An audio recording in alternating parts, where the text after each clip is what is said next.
இது ஃபர்ஸ்ட் மலேசியாவின் செய்திகள் உங்களுக்காக.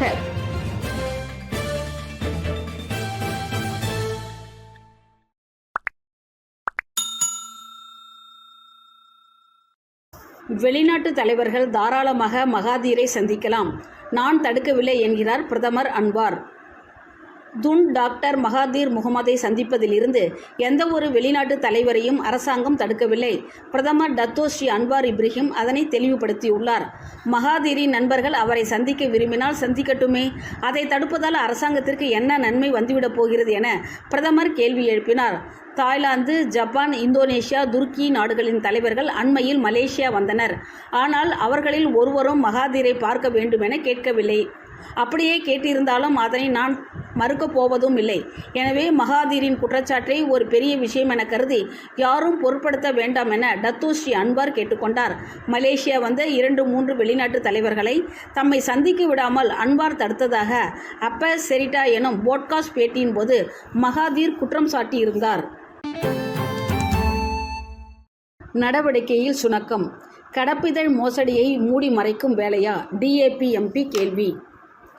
KLIA விமான நிலையத்தில் குடிநுழைவுத்துறை அதிகாரி ஒருவர் 12 வெளிநாட்டு கடைப்பிதழ்களுடன் சிக்கிய சம்பவத்தில் போதுமான நடவடிக்கை இல்லை என டிஏபி நாடாளுமன்ற உறுப்பினர் ஒருவர் சாடியுள்ளார். இதுவே சாதாரண குடிமகனாக இருந்திருந்தால் இந்நேரம் அவரை விசாரணைக்கு தடுத்து வைத்திருப்பீர் என கெம்போங் எம்பி லிம் லிப் யங் கூறினார். தேசிய பாதுகாப்பு பொறுப்பு வழங்கப்பட்டவர்களுக்கு சம்பந்தப்பட்டால் மட்டும் அவர்களுக்கு சாதகமாகவே அரசு நிறுவனங்களின் செயல்பாடுகள் இருக்கின்றன. இது திறமையற்றது மட்டுமல்ல, தவறுகளுக்கு பொறுப்பேற்கும் பண்பில்லாத பழக்கமாகும். மக்கள் கேட்பது உண்மையான பதில்களே, ஒன்றுக்கும் உதவாத உள்கட்ட மறு ஆய்வே அல்ல என மலேசியா கினியிடம் லிப்பியங் காட்டமாக கூறினார். சம்பவம் நடந்த ஒரு வாரத்திற்கு பிறகே அதிகார தரப்பிடம் புகார் அளிக்கப்பட்டுள்ளது. மலேசிய ஊழல் தடுப்பு ஆணையமான MACCயின் முழு விசாரணைக்கு வழிவிடாமல் போலீசும் இது ஒரு துறை சார்ந்த உள் விவகாரம் என முடிவுக்கு வந்துள்ளது. அப்படியானால் உயர்மட்ட அளவில் விவகாரத்தை மூடி மறைக்க முயற்சி நடக்கிறதா என லிம் லிப் யங் கேள்வி எழுப்பினார். ஜனவரி 1ஆம் தேதி நிகழ்ந்த அச்சம்பவம் தொடர்பில் நெறிமுறை விசாரணையை தொடங்கியிருப்பதாக குடிநுழைவுத்துறை தலைமை இயக்குனர் ஜகாரியா சஃபான் முன்னதாக கூறியிருந்தார். அது துறை சார்ந்த விஷயம் என்றும் அவர் சொன்னார். விசாரணைக்கு வழிவிட ஏதுவாக சம்பந்தப்பட்ட அதிகாரி KLIA குடிநுழைவு தளத்திற்கு மாற்றப்பட்டுள்ளதாகவும் தெரிகிறது. கடந்த ஆண்டு ரத்தான மலேசியன் ஏர்லைன்ஸ் விமானங்களின் எண்ணிக்கை 130 விழுக்காடு அதிகரிப்பு. அந்தோனி லோக். தேசிய விமான நிறுவனமான மலேசியன் ஏர்லைன்ஸ் கடந்த ஆண்டு ரத்து செய்த விமானங்களின் எண்ணிக்கை 130 விழுக்காடு அதிகரித்துள்ளது. 2023ஆம் ஆண்டில் 3612 விமான சேவைகள் ரத்து செய்யப்பட்ட வேளை கடந்த ஆண்டு மொத்தமாக 8319 விமானங்களை அது ரத்து செய்ததாக போக்குவரத்து அமைச்சர் அந்தோனி லோக் தெரிவித்தார். இவ்வேளையில் கடந்த ஆண்டு 7330 மலேசியன் ஏர்லைன்ஸ் விமானங்கள் தாமதமடைந்தன. 2023ஆம் ஆண்டை காட்டிலும் இது 3 விழுக்காடு சரிவாகும் என மக்களவையில் அவர் சொன்னார். மலிவு கட்டண விமான நிறுவனமான ஏர் ஏசியாவை எடுத்துக்கொண்டால் கடந்த ஆண்டு அது ரத்து செய்த விமானங்களின் எண்ணிக்கை 23 விழுக்காடு குறைந்துள்ளது. 2023இல் 39,884 ஏர் ஏசியா விமான சேவைகள் ரத்து செய்யப்பட்ட நிலையில் கடந்த ஆண்டு 30,840 விமானங்கள் மட்டுமே ரத்து செய்யப்பட்டன. தாமதமான விமானங்களின் எண்ணிக்கையும் 7 விழுக்காடு சரிந்துள்ளது. 2023இல் 20,274 விமானங்கள் தாமதமான நிலையில் கடந்த ஆண்டு அவ்வெண்ணிக்கை 18,825 மட்டுமே பதிவாகியது. புகார்களை பார்த்தால் கடந்த ஆண்டு மலேசியா ஏர்லைன்ஸ் நிறுவனத்திற்கு 410 புகார்களும் ஏர் ஏசியாவிற்கு 569 புகார்களும் கிடைக்கப்பட்டன. உள்நாட்டு விமான பயணங்களுக்கான சராசரி டிக்கெட் விலை கடந்த ஆண்டு 227 ரிங்கெட்டாகவும் ஆசியான் நாடுகளுக்கான டிக்கெட் விலை 358 ரிங்கிட்டாகவும் அனைத்துலக பயணங்களுக்கான டிக்கெட் விலை 1273 ரிங்கிட்டாகவும் பதிவாகி இருப்பதாகவும் அந்தோனி லோக் கூறினார். 2024இல் சிறப்பு வாகன பதிவு எண் பட்டை விற்பனையின் மூலம் 45.9 மில்லியன் ரிங்கிட் வசூல். கடந்த ஆண்டு NPI எனப்படும் சிறப்பு வாகன பதிவு எண் பட்டை விற்பனையின் மூலம் அரசாங்கம் 45.9 மில்லியன் ரிங்கிட் வருமானத்தை ஈட்டியது. அதன் ஒரு பகுதி உதவி தேவைப்படும் மக்களுக்கான பல்வேறு திட்டங்களை மேற்கொள்வதற்காக பயன்படுத்தப்படும் என போக்குவரத்து அமைச்சர் அந்தோனி லோக் தெரிவித்தார். அந்த NPI ஏல விற்பனை கோல்டு, FFF, EV, பெட்ரா, மதானி ஆகிய சிறப்பு பதிவு எண் பட்டை வரிசைகளை உட்படுத்தியது என்றார் அவர். கூட்டரசு பிரதேச பொன்விழாவை ஒட்டி கடந்த ஆண்டு விற்பனைக்கு வந்த கோல்டு 1 பதிவு எண் பட்டையை மாமன்னர் சுல்தான் இப்ராஹிம் 1.5 மில்லியன் ரிங்கிட் கொடுத்து வாங்கியது குறிப்பிடத்தக்கது. இந்த NPI விற்பனையில் வசூலாகாத தொகையின் ஒரு பகுதி நிதி அமைச்சின் கீழ் உள்ள ஒருங்கிணைந்த நிதியத்திடம் ஒப்படைக்கப்பட்டுள்ளது. மேலும் 50 விழுக்காடு நிதி போக்குவரத்து அமைச்சிடம் சேர்க்கப்பட்டது. 2024 பட்ஜெட்டில் பிரதமர் அறிவித்தது போல் வசதி குறைந்த மக்களுக்கான பல்வேறு நலத்திட்ட உதவிகளுக்கு அது பயன்படுத்தப்படுவதாக அந்தோனி சொன்னார். வாகனம் ஓட்டும் உரிமம் பெறுவதற்கான மைல்சன் கட்டணத்தை ஏற்றுக்கொள்வது, இலவச ஹெல்மெட் விநியோகம், உயர்கல்வி கூட மாணவர்களுக்கு மானிய விலையில் விமான டிக்கெட்டுகளை வழங்குவது உள்ளிட்டவை அத்திட்டங்களாகும். 2026 மலேசியாவிற்கு வருகை தரும் ஆண்டின் விளம்பர வீடியோவுக்கான செலவு 1.9 மில்லியன் ரிங்கிட். 2026 மலேசியாவிற்கு வருகை தரும் ஆண்டை விளம்பரப்படுத்தும் முழு பிரச்சார வீடியோவுக்கான செலவு 1.9 மில்லியன் ரிங்கிட் ஆகும். அவ்வீடியோ 40 நிமிடங்களுக்கு ஓடும் என சுற்றுலா, கலை, பண்பாட்டு அமைச்சர் டத்தோ ஸ்ரீ தியோங் கிங் சிங் கூறினார். மக்களவையில் மஸ்ஜித் தானா நாடாளுமன்ற உறுப்பினர் மாஸ் எர்மியாத்தி சம்சுதீன் கேட்ட கேள்விக்கு அமைச்சர் பதிலளித்தார்.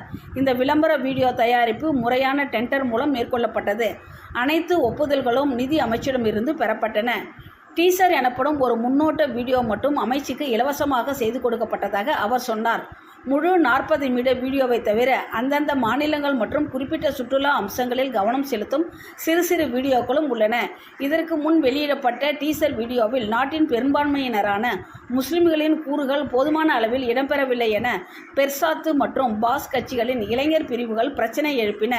இந்து ஆலயங்கள் மற்றும் கிறிஸ்துவ தேவாலயங்களுக்கு வீடியோவில் முக்கியத்துவம் வழங்கப்பட்டிருப்பதாக அவை குற்றம் சாட்டியதால் சர்ச்சையானது. ஆனால் அது வெறும் டீசர் வீடியோ மட்டுமே. பின்னர் வெளியிடப்படும் முழு வீடியோவில் அனைத்து அம்சங்களும் இடம்பெற்றிருக்கும் என டத்தோ ஸ்ரீ தியோங் ஜனவரி 9ஆம் தேதி உறுதியளித்திருந்தார். சாப்பாட்டுக்கு கூட வழி இல்லாத குடும்பம். டத்தோ ஸ்ரீ சுந்தரராஜுவின் முயற்சியால் தங்குமிட வசதி ஏற்பாடு. பினாங்கில் 3 பெண்கள், 1 ஆண் மற்றும் 7 பிள்ளைகளை உட்படுத்திய ஒரு குடும்பம் ஒரு தொழிற்சாலையின் மேல் மாடியில் 2 மாதங்களாக குடியிருந்து வருகிறது. சாப்பாட்டுக்கு கூட வழியில்லாத அவர்களின் அவல நிலை ஒரு நண்பர் மூலமாக வீடமைப்பு மற்றும் சுற்றுச்சூழல் துறைகளுக்கான பினாங்கு ஆட்சிக்குழு உறுப்பினர் டத்தோ ஸ்ரீ எஸ் சுந்தரராஜுவின் கவனத்துக்கு வந்தது. இந்நிலையில் அவர்கள் அங்கு தங்கியிருப்பது இடைஞ்சலாக இருப்பதாக கூறி அவர்களை வெளியேறுமாறு தொழிற்சாலை உரிமையாளர் வற்புறுத்தியுள்ளார். இதனால் எங்கு போவது என்று தெரியாமல் பரிதவித்த அக்குடும்பத்துக்கு டத்தோ ஸ்ரீ சுந்தரராஜு முயற்சியில் தற்காலிக நிவாரணம் கிடைத்துள்ளது. முன்னதாக சாப்பாட்டு தேவைகளுக்கு 500 ரிங்கிட் பணத்தை கொடுத்து உதவியவர் தங்குவதற்கும் சிறப்பு ஏற்பாட்டை செய்துள்ளார். அவ்வகையில் பக்கத்திலேயே 2 அறைகளை கொண்ட ஒரு அடுக்குமாடி வீடு சேவா வெளி கொள்கை அடிப்படையில் உடனடியாக ஏற்பாடு செய்யப்பட்டது. அதற்கான 1300 ரிங்கிட் முன்பணத்தையும் அவரை கட்டிவிட்டார். வீட்டு சாவி இன்று வெள்ளிக்கிழமை வழங்கப்படுகிறது. மாதம் 120 ரிங்கிட் வாடகையை கட்டி வந்தால் 15 வருடங்களில் வீடு அவர்களுக்கு சொந்தமாகிவிடும். கல்வி தடைபட்டுள்ள அந்த 7 மாணவர்களையும் சுங்கை பாக்காக் தமிழ் பள்ளியில் சேர்க்கவும் ஏற்பாட்டை செய்திருப்பதாக டத்தோ ஸ்ரீ சுந்தரராஜு தெரிவித்தார். உதவி கிடைத்த அக்குடும்பம் ஒரு தந்தை போல இருந்து டத்தோ ஸ்ரீ சுந்தரராஜு பரிவு காட்டியதாக நிகழ்ந்தது. பெட்டாலிங் ஸ்ட்ரீட்டில் அதிரடி சோதனை. 3,60,000 ரிங்கிட் மதிப்புள்ள போலி பொருட்கள் பறிமுதல். கோலாலம்பூர் பெட்டாலிங் ஸ்ட்ரீட்டில் உள்நாடு வர்த்தகம் மற்றும் வாழ்க்கை செலவின அமைச்சு 3,60,000 ரிங்கிட் மதிப்புள்ள 5,500 போலி பொருட்களை பறிமுதல் செய்தது. கைப்பைகள், இடைவார் பட்டைகள், பணப்பைகள், செருப்புகள், கை கடிகாரங்கள் மற்றும் தொப்பிகளும் பறிமுதல் செய்யப்பட்ட பொருட்களில் அடங்கும் என உள்நாடு வர்த்தகம் மற்றும் வாழ்க்கை செலவின அமைச்சின் கோலாலம்பூர் கிளையின் துணை இயக்குனர் நுருல் ஷரீனா முகமது அனுவார் தெரிவித்தார். 50 ரிங்கிட் முதல் 450 ரிங்கிட் வரை விற்கப்பட்ட இந்த பொருட்கள் நேற்று மாலை 3:30 மணியளவில் மேற்கொள்ளப்பட்ட சோதனை நடவடிக்கையின் போது பறிமுதல் செய்யப்பட்டது. கோலாலம்பூர் மாநகர் மன்றம், குடிநுழைவுத்துறை மற்றும் போலீஸ் அதிகாரிகளின் உதவியோடு இந்த சோதனை மேற்கொள்ளப்பட்டது. 2023ஆம் ஆண்டு முதல் ஜலான் பெட்டாலிங் போலிப் பொருட்களை விற்பனை செய்வதில் பிரபலமான இடமாக அமெரிக்காவின் வர்த்தக பிரதிநிதி அறிக்கையில் மீண்டும் பட்டியலிடப்பட்டுள்ளது. இந்த பட்டியலில் இருந்து ஜலான் பெட்டாலிங் நீக்கப்படுவதற்கு நடவடிக்கை எடுக்குமாறு மலேசியா வலியுறுத்தப்பட்டுள்ளது. இது உலகெங்கிலும் உள்ள வர்த்தக முத்திரை உரிமையாளர்களை உள்ளடக்கிய முதலீடுகளை பாதிக்கும் என்று சோதனை மேற்கொள்ளப்பட்ட இடத்தில் செய்தியாளர்களிடம் பேசிய போது நுருல் ஷரீனா தெரிவித்தார். நெடுஞ்சாலையின் பரபரப்பான 2வது தடத்தில் காணப்பட்ட டயரை அகற்ற உயிரை பணயம் வைத்த ஆடவர்.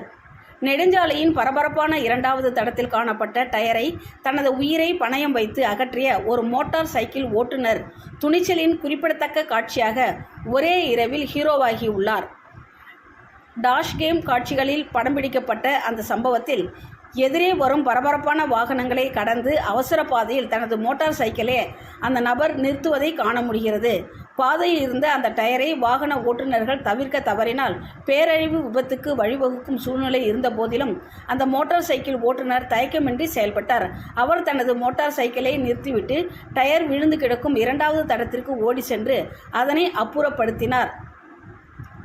MSAR5818 டிக்டாக்கில் வெளியிடப்பட்ட அவரது வீடியோ வைரலாகி 8000க்கும் மேற்பட்ட விருப்பங்களையும் 300க்கும் மேற்பட்ட கருத்துக்களையும் பெற்றுள்ளது.